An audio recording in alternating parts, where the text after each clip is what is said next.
नमस्कार दोस्तों। अक्सर एग्जाम्स में भूगोल से जुड़े सवाल बार बार पूछे जाते हैं। हाँ, बहुत ही कॉमन टॉपिक है ये। बिल्कुल, लेकिन 90% लोग हिमालय से जुड़ी एक बहुत बड़ी गलती कर देते हैं। ये तो है, और ये बहुत बड़ा ट्रैप होता है एग्जाम्स में। सही कहा।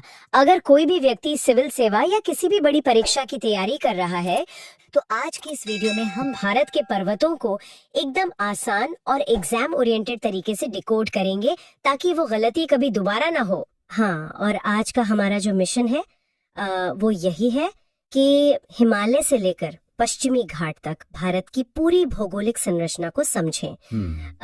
हमें कॉन्सेप्ट को 100% क्लियर करना है। बिल्कुल, हम सिर्फ रटेंगे नहीं बल्कि समझेंगे कि कौन सी चोटी या दर्रा कहाँ है और उसका इतिहास क्या है।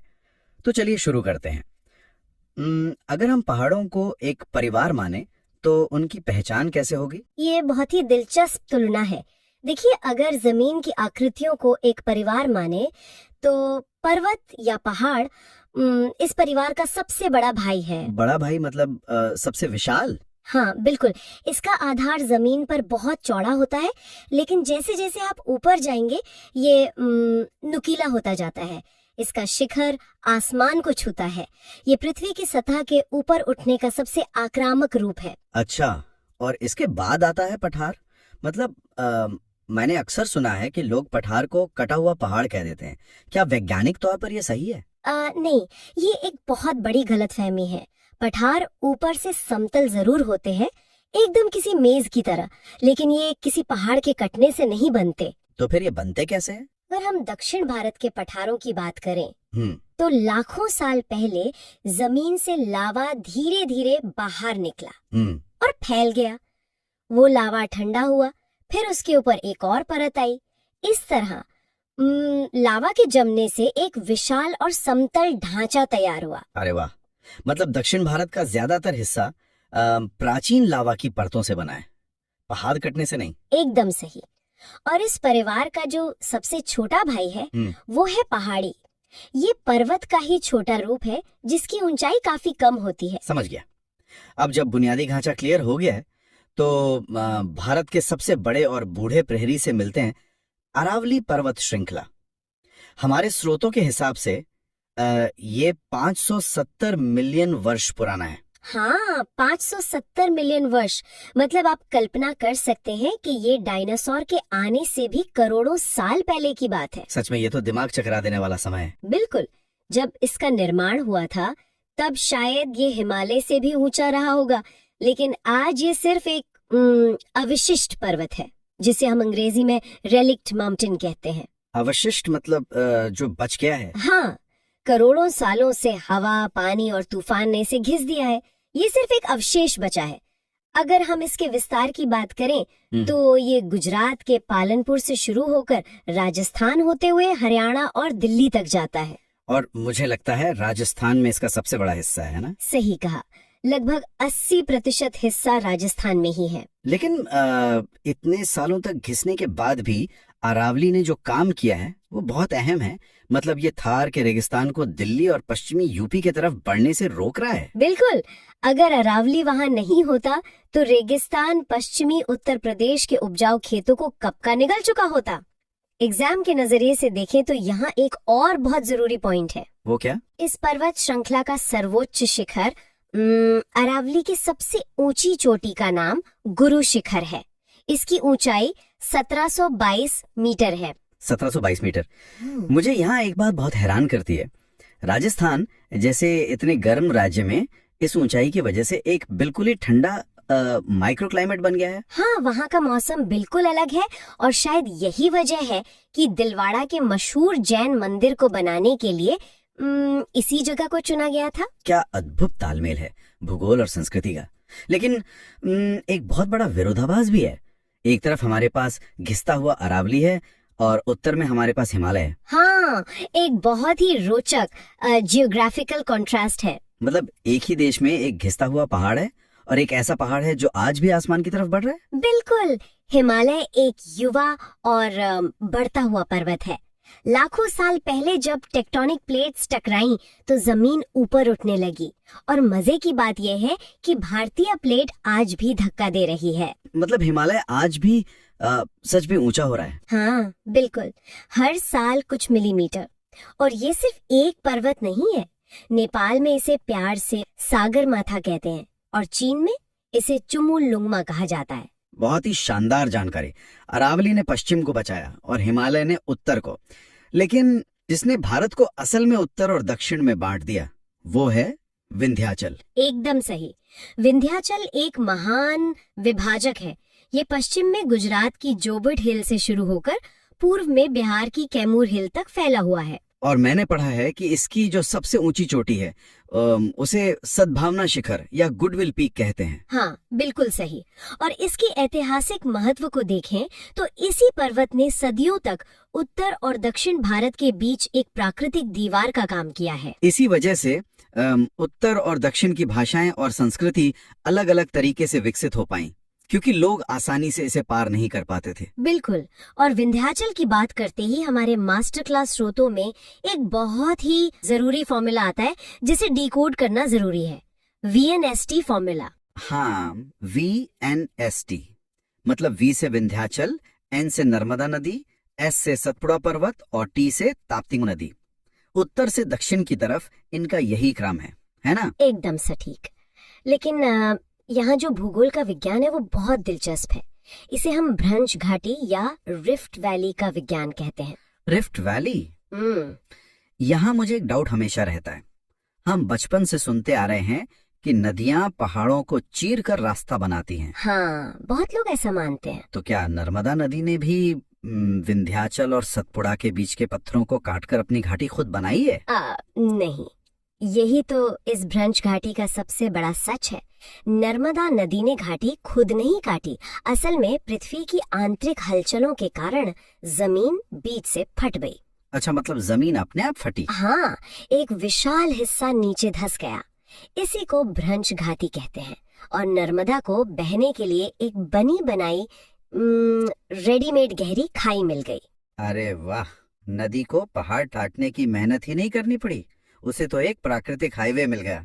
तभी नर्मदा इतनी तेज बहती है। बिल्कुल। और इस घाटी के ठीक नीचे जो पर्वत है वो है सतपुड़ा। एग्जाम के लिए सतपुड़ा को समझना बहुत जरूरी है, क्योंकि ये एक पहाड़ नहीं 3 अलग अलग पहाड़ियों का समूह है। अच्छा, 3 हिस्से हैं इसके? हाँ, अगर पश्चिम से शुरू करें तो पहला हिस्सा राजपीपला पहाड़ी कहलाता है।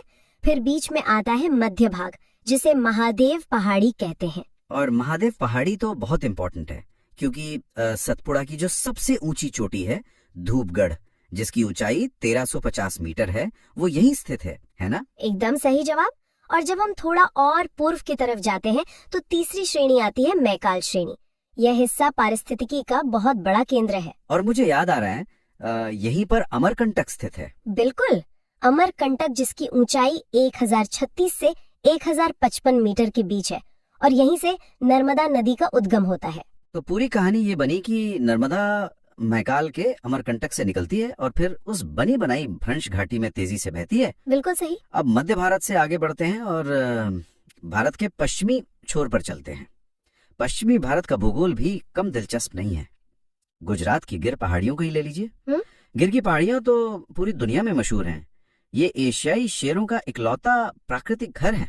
इकलौता घर मतलब सिर्फ यहीं पाए जाते हैं? हाँ, वहाँ का जो सूखे जंगलों का इकोसिस्टम है वो शेरों के लिए एकदम परफेक्ट है।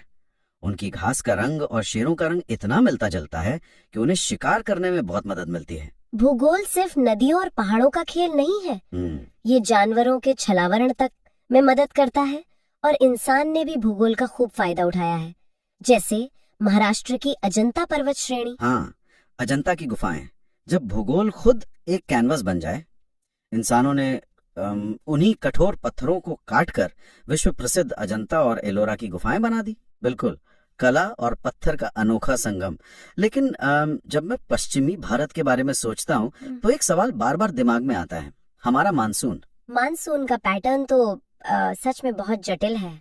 हाँ, मतलब भारतीय मानसून हमेशा पश्चिमी तट पर ही इतनी भारी बारिश क्यों करता है, पूर्वी तट पर क्यों नहीं? एक ही देश में एक तरफ बाढ़ और एक तरफ सूखा। इसका जवाब पश्चिमी घाट और पूर्वी घाट की बनावट में छिपा है। देखिए, पश्चिमी घाट जिसे हम सह्याद्री भी कहते हैं, वो एक लगातार एकदम खड़ी दीवार की तरह है। लगातार दीवार मतलब बीच में कोई रास्ता नहीं है बादलों के निकलने का? बिल्कुल नहीं। तो जब अरब सागर से नमी वाले बादल आते हैं तो वो सीधे इस दीवार से टकरा जाते हैं और मजबूरी में उन्हें ऊपर उठना पड़ता है। ऊपर जाकर वो ठंडे होते हैं और भयंकर बारिश कर देते हैं। समझ गया। लेकिन पूर्वी घाट में ऐसा क्या है? पूर्वी तट पर जो पहाड़ हैं जिन्हें हम महेंद्रगिरी कहते हैं, क्या वो बादलों को नहीं रोकते? नहीं, क्योंकि पूर्वी घाट पूरी तरह से कटा छटा है, वो ब्रोकन है। इसके पीछे का वैज्ञानिक कारण बहुत ही दिलचस्प है। हमारे दक्कन के पठार का जो ढलान है ना, वो पश्चिम से पूर्व की ओर है। अच्छा, मतलब एक प्लेट की तरह जो एक तरफ से झुकी हुई है। हाँ, तो गोदावरी, कृष्णा और कावेरी जैसी बड़ी नदियां पश्चिम से निकलकर पूर्व की ओर बहती हैं और लाखों सालों से बहते हुए इन नदियों ने पूर्वी घाट के पहाड़ों को काट दिया है। ओह, तो नदियों ने पहाड़ों को काट कर रास्ते बना दिए? बिल्कुल। और जब मानसून वहां पहुंचता है तो बादल उन कटे हुए रास्तों से आसानी से निकल जाते हैं। कोई ठोस दीवार उन्हें रोक नहीं पाती। क्या बात है! जमीन के ढलान ने नदियों को दिशा दी और नदियों ने पहाड़ों को काटकर बारिश को कम कर दिया। सब कुछ एकदम जुड़ा हुआ है। एकदम एक चेन की तरह काम करता है प्रकृति का सिस्टम। दोनों दक्षिण में मिलते हैं तो क्या होता है? वहाँ एक महासंग्राम होता है और उस मिलन स्थल को हम कहते हैं नीलगिरी पर्वत। नीलगिरी, जहाँ पूर्वी और पश्चिमी घाट आपस में टकराते हैं। हाँ, और नीलगिरी की जो सबसे ऊंची चोटी है उसका नाम डोडा बेट्टा है। इसकी ऊंचाई 2637 मीटर है। यहाँ मैं अपने सभी श्रोताओं को सचेत करना चाहूंगा, ये एक बहुत बड़ा ट्रैप है एग्जाम में।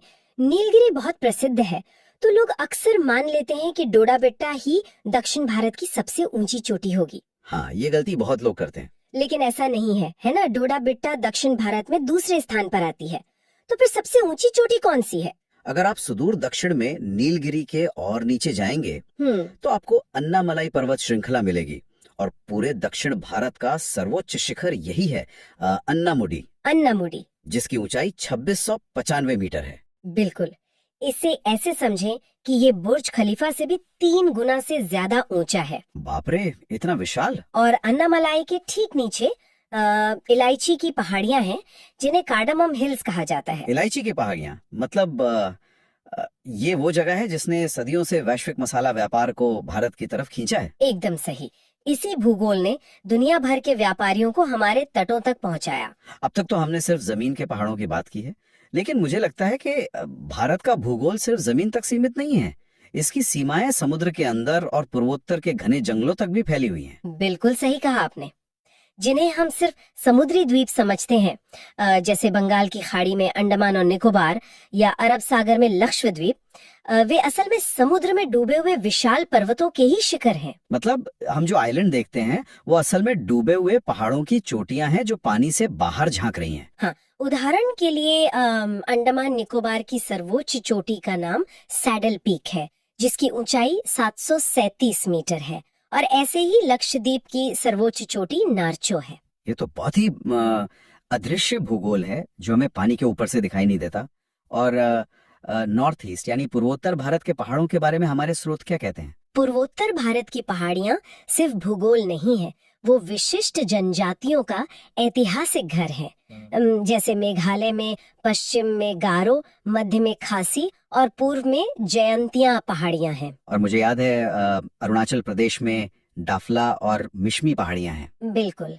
नागालैंड में नागा पहाड़ियां और मिजोरम में मिजो पहाड़ियां। इन पहाड़ियों का आकार ऐसा है जैसे मेघालय की पहाड़ियों का आकार एक फनल या कीप जैसा है जो भारी मानसूनी बादलों को फंसा लेता है। और इसी वजह से बादलों को ऊपर उठना पड़ता है और वहाँ दुनिया की सबसे ज्यादा बारिश होती है ना? एकदम सही। ये पहाड़ियां भारी बारिश का मुख्य कारण है। तो कुल मिला के इन पहाड़ों ने भारत की नियति कैसे लिखी है? अगर हम क्या होता अगर का विश्लेषण करें तो सोचिए, अरावली के बिना उत्तर भारत रेगिस्तान हो जाता। विंध्याचल के बिना उत्तर और दक्षिण का अलग इतिहास नहीं होता। और पश्चिमी घाट के बिना मानसून के बादल बिना बरसे ही निकल जाते। हमारी कृषि पूरी तरह नष्ट हो जाती। पूर्वी घाट अगर लगातार होते तो दक्षिण की नदियों का रास्ता ही कुछ और होता। बिल्कुल। प्रकृति का हर एक हिस्सा अपनी एक अहम भूमिका निभा रहा है। तो चलिए जाते जाते श्रोताओं के लिए एक बहुत ही क्विक रिवीजन कर लेते हैं, क्योंकि एग्जाम के नजरिए से डेटा बहुत जरूरी है। अरावली की सबसे ऊंची चोटी है गुरु शिखर। सतपुड़ा की सबसे ऊंची चोटी धूपगढ़। मेकाल श्रेणी में है अमरकंटक, जहां से नर्मदा निकलती है। नीलगिरी का सर्वोच्च शिखर डोडा बेटा। और दक्षिण भारत की सबसे ऊंची चोटी अन्नामलाई में अन्नामुडी है, और अंडमान में है सैडल पीक। एकदम सही, सभी महत्वपूर्ण शिखर कवर हो गए। तो ये थी हमारी आज की गहन चर्चा।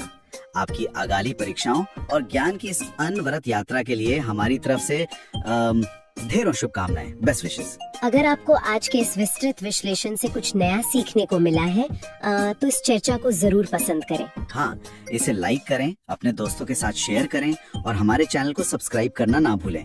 जुड़े रहिए और ऐसे ही सीखते रहिए।